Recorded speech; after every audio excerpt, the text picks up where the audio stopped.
Hello student, स्वागत है आप सभी का एक बार फिर से आपके अपने यूट्यूब चैनल मिस्टर खोल एस द टीचर में।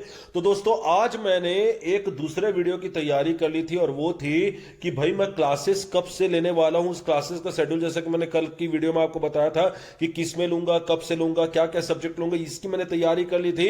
परंतु इसी बीच ऐसी न्यूज आ गई कि मुझे ये वीडियो पहले अपलोड करनी पड़ रही है। और मैं क्यों बोल रहा हूं कि जो मैंने बोला वही हुआ। और जाहिर सी बात है, आपने अब तक न्यूज सुन ली होगी कि हमारे माननीय शिक्षा मंत्री जी ने खुशखबरी दे दी है कि सीजी टेट जो है वो होगा। तो इसी अपडेट के ऊपर बात करेंगे। इसके अलावा बीएड वर्सेस डीएड के ऊपर थोड़ा सा बात करेंगे कि इसकी सुनवाई अगली कब होने वाली है और क्या नई भर्ती में वर्ग 3 के लिए बीएड को मान्य किया जाएगा या नहीं किया जाएगा। आपके कुछ टॉप कमेंट्स के ऊपर मेरे क्यूएनएस होंगे और क्लास के बारे में पूरी प्रक्रिया आपको कल के वीडियो में 110% जारी कर दी जाएगी। तो देखिए दोस्तों, सबसे पहले तो यहां पर इस कमेंट को मैं आपको पढ़ाना चाहता हूं। आपका प्रेडिक्शन 100% होता है, एक साल से आपको फॉलो करो। सबसे पहले तो मिस्टर एस के आपको थैंक यू सो मच। और यहां पर इन्होंने प्रश्न पूछा था कि सर सीजी टेट आएगा कि नहीं आएगा, प्लीज बताइए। और इसके ऊपर मैंने क्यूएनए वीडियो बनाते हुए बताया था कि 110% आएगा और पहले ही होगा सीजी टेट। और ये देखिए दोस्तों, आज के न्यूज का ये कॉलम है, 22 फरवरी की आपको डेट दिख रही है, जिसमें क्या लिख दिया गया कि स्कूल शिक्षा मंत्री श्री बृजमोहन अग्रवाल ने एससीईआरटी संचालक श्री राजेंद्र कटारा को राज्य में चलते शिक्षक पात्रता परीक्षा आयोजित कराने के निर्देश दे दिए हैं। शिक्षा मंत्री श्री अग्रवाल के निर्देश के बाद एससीईआरटी ने व्यावसायिक परीक्षा मंडल व्यापकों को पत्र लिखकर राज्य में जल्द से जल्द टेट परीक्षा आयोजित करने के लिए कहा है। श्री अग्रवाल का कहना है कि उन्होंने विधानसभा में राज्य में 33,000 शिक्षकों की भर्ती की घोषणा की थी। उसी क्रम में राज्य में टेट की परीक्षा का आयोजन की तैयारी की जा रही है। हमारी सरकार में किसी भी युवा के साथ अन्याय नहीं होगा। ज्यादा से ज्यादा युवा भर्ती प्रक्रिया में शामिल हो सके, उसके लिए टेट परीक्षा के आयोजन की तैयारी की जा रही है। उन्होंने कहा कि परीक्षा को पूरी पारदर्शिता के साथ आयोजित किया जाएगा। इसका क्या तात्पर्य निकलता है दोस्तों कि आपके शिक्षक भर्ती से पहले टेट का पेपर होगा, मतलब होगा। और इसके साथ ही अगर आप लोगों का वर्ग 3 क्लियर है, वर्ग 2 क्लियर नहीं है, तो आपके लिए सुनहरा मौका है कि आप अपने लिए दोनों के दोनों टेट को क्लियर करो। जिनका एक भी टेट क्लियर नहीं, उनके लिए भी सुनहरा मौका है। इसके अलावा अब बात कर लेते हैं बीएड वर्सेस डीएड के मामले में। देखिए दोस्तों, ध्यान से सुनिएगा। बीएड वर्सेस डीएड में मैं जो अपडेट आप लोग के लिए लेकर गया वो ये है कि वर्ग 3 के लिए जो अभी की शिक्षक भर्ती में पोस्ट आएगी, क्या उसमें बीएड वाले फॉर्म भर पाएंगे वर्ग 3 के लिए? तो देखिए दोस्तों, इसका आंसर है नहीं। आपको ऑलरेडी पता है कि कोर्ट में मामला लंबित है और आपको बता दूं कि इसकी अगली सुनवाई होने वाली 27 फरवरी को। जी हां, 27 फरवरी को। और यहां पर देखिए क्या क्या लिखा गया स्पष्ट रूप से। मंत्री बृजमोहन अग्रवाल के निर्देश पर इस अहम बदलाव के लिए डीपीआई दिव्या मिशन ने प्रस्ताव बनाकर भेज दिया है। शिक्षक भर्ती का मसौदा तैयार होने से पहले समझा जाता है इस पर फैसला हो जाएगा। इसके बाद सहायक शिक्षक पद के लिए सिर्फ डीएड वाले ही अप्लाई कर पाएंगे। जैसा कि आप लोग को पता है दोस्तों कि बिहार में, एमपी में, इन सभी जगह में सुप्रीम कोर्ट के डिसीजन को अप्लाई कर दिया गया है कि अब भैया वर्ग 3 की पोस्ट के लिए बीएड वाले अप्लाई नहीं कर पाएंगे। अब इसका क्या, अब कुछ लोग का क्वेश्चन कि क्या सर इसका 2023 की भर्ती परीक्षा पर असर हो सकता है, क्या बीएड वालों के विपक्ष में फैसला आ जाएगा? अब देखिए दोस्तों, बहुत कम ही दिन बचे हुए हैं। उसके पहले मैं इस मुद्दे पर कुछ भी नहीं कहना चाहूंगा, परंतु 27 को सारी चीजें क्लियर हो जानी चाहिए। इस मामले को और डिले करना मेरे हिसाब से जनहित के लिए बहुत ही खतरनाक हो सकता है, बहुत ही बुरा हो सकता है। युवाओं पर इसका बुरा इंपैक्ट पड़ेगा। अब मैं आपको यह फिर से कमेंट क्यों दिखा रहा हूं, इसका आपको पता चल जाएगा। यहां पर पहले तो बहुत ही शुक्रिया जो इन्होंने इतना प्यार और सम्मान दिया मुझे, कि thank you so much sir जी।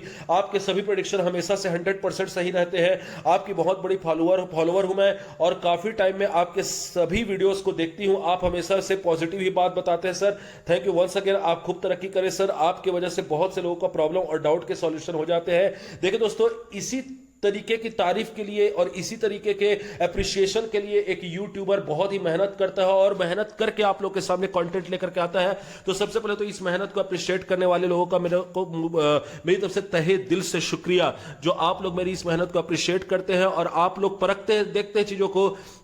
और ऐसे कई सारे मुझे निगेटिव कमेंट्स भी आते हैं दोस्तों, जो कि अगर वो निगेटिव कमेंट्स मेरी तरक्की के लिए है, उससे मुझे कुछ सीखने के लिए मिल रहा है, तो मैं जरूर से पॉजिटिविटी में लेता हूं। वरना ऐसे निगेटिव कमेंट्स की ओर मैं ध्यान नहीं देता जो कि अनर्गल होते हैं। मुझे ऐसे कमेंट्स इंस्पायर करते हैं जिससे लोगों का भला हो। और इसी कड़ी में अब आपके कमेंट्स और उनसे जुड़े सवालों की बारी आ गई है, जिसका आंसर मैं एक करके देने वाला हूं। कुछ टॉप कमेंट्स का, जिसमें सबसे पहला क्वेश्चन कि शिक्षक वर्ग 2 में जो विज्ञान में 2600 पोस्ट है, उसमें गणित का रहेगा कि नहीं? भाई जाहिर सी बात है, ऑफ कोर्स मैथ्स रहेगा। देखिए साइंस स्ट्रीम का क्या मतलब है? साइंस स्ट्रीम का मतलब है कि इसमें पीसीएम सब्जेक्ट के साथ साथ आपका मैथ्स, पीसीएम मतलब फिजिक्स केमिस्ट्री मैथ्स के साथ पीसीएम भी होता है, अर्थात बायो।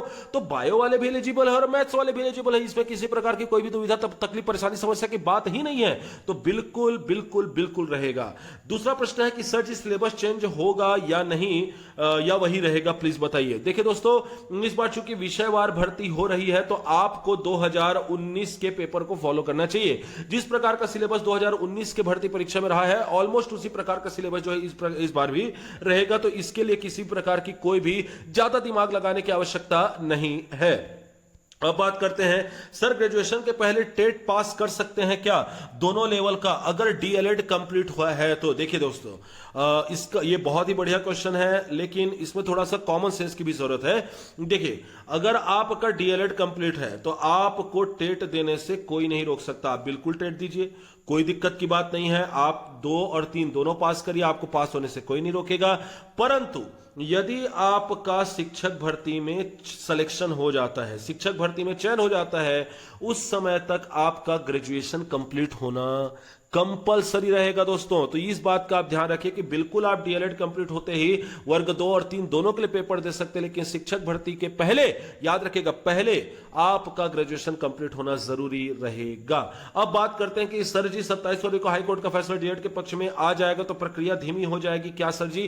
प्लीज डाउट क्लियर करने की कृपा करें। जी नहीं, बिल्कुल भी धीमी नहीं होगी, बिल्कुल भी धीमी नहीं होगी, क्योंकि 23 और 24 की भर्ती प्रक्रिया को अलग अलग रखा जा रहा है। इसलिए ये बिल्कुल भी इसमें 24 की प्रक्रिया जो है बिल्कुल भी धीमी नहीं होने वाली है। तो और यहां पर जैसे पहले ही बताया था कि 27 फरवरी को फैसला आने वाला है। अब आपका ही एक और क्वेश्चन था कि अगर डीएड के पक्ष में फैसला आएगा तो ओनली डीएड वालों का कट ऑफ कितना जा सकता है, कितना जा सकता है सभी कैटेगरी का, प्लीज बताएं सर जी, इस पर वीडियो बनाइए। तो देखिए, आपने ही इसका उत्तर मुझे दे दिया है। अब देखिए 27 फरवरी चूंकि ज्यादा दिन बचा नहीं है, तो मैं अब सोच रहा हूं कि सीधा फैसले के बाद ही प्रेडिक्शन वीडियो लेकर के आया जाए रैंक का, क्योंकि मैं नहीं चाहता कि मैं वीडियो बनाऊं और आशा बंध जाए और फैसला जिस भी पक्ष में आता है उस पक्ष की तरफ निराशा फैल जाए, तो विपरीत पक्ष की तरफ। तो इसलिए 27 के बाद ही कुछ बोलना इसके ऊपर सही रहेगा। अब बात करते हैं, मैं जो पूछना चाहता था वही आप बता दिए। मैं वर्ग 2 का टीचर हूं, मेरा सुकमा जिले में पोस्टिंग हुआ है, मेरा गृह जिला सरगुजा ब्लॉक लुंड्रा है, जो मेरी संस्था से बहुत दूरी में है। तो देखिए दोस्तों, ये मैंने जो पिछला Q&A वीडियो बनाया था उसमें मैंने जो बताया था वही इनको पूछना था और उनका आंसर इन्हें मिल गया। सो मुझे अच्छा लगा कि आपको क्वेश्चन पूछने से पहले ही उसका आंसर मिल गया था। अच्छा, अब अंतिम क्वेश्चन की तरफ हम बढ़ रहे हैं कि बी लीप के लिए आ सकता है क्या सर? बिल्कुल, 100 से अधिक पद आपने देखे कि ग्रंथपाल के लिए आने वाले हैं, और ग्रंथपाल के लिए जाहिर सी बात है बी लीप तो कंपलसरी है। तो याद रखिएगा, बिल्कुल बी लीप के लिए अर्थात ग्रंथपाल का पोस्ट आएगा, मतलब आएगा। और लास्ट क्वेश्चन, संस्कृत का क्लास लेंगे कि नहीं सर? मेरा चयन अभी 2023 वाले शिक्षक में हो गया है, लेकिन मुझे संस्कृत और हिंदी व्याख्याता की तैयारी करना है, प्लीज संस्कृत का क्लास लीजिए। सबसे पहले तो आपको बहुत बहुत बधाई शिक्षक पद में चयन हेतु, परंतु दोस्त सॉरी, संस्कृत की क्लास में नहीं ले पाऊंगा। हाँ, हालांकि हिंदी की क्लास में जरूर लूंगा, परंतु व्याख्याता लेवल की हिंदी की तैयारी मैं शायद ना करवाऊं, और मैं कोशिश जरूर करूंगा, क्योंकि हिंदी मेरा एक कोर सब्जेक्ट रहा है हमेशा से। तो हिंदी व्याख्याता के लिए मैं एक बार बिल्कुल सोचूंगा, पर सॉरी दोस्तों, संस्कृत की क्लास नहीं हो पाएगी, और जो मैं नहीं कर सकता उसके लिए मैं सॉरी पहले से ही बोल देता हूं।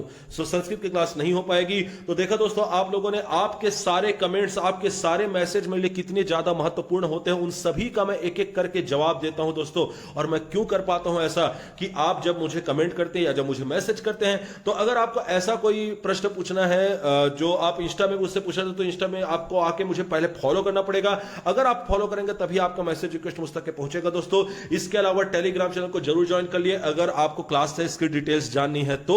और अगर आपने यहां तक की वीडियो देखा है, अगर आपने ऑलमोस्ट 10 मिनट तक के वीडियो देखा, तो जाहिर सी बात है वीडियो आपको पसंद आई होगी। So thank you for watching. Video को लाइक करना ना भूले, चैनल को सब्सक्राइब करना ना भूले, वीडियो को ज्यादा से ज्यादा शेयर करें, बेल आइकन जरूर दबा दें ताकि क्लासेस की नोटिफिकेशन सबसे पहले आपको प्राप्त हो। मैं मिलूंगा आपसे नेक्स्ट वीडियो में, तब तक के लिए धन्यवाद।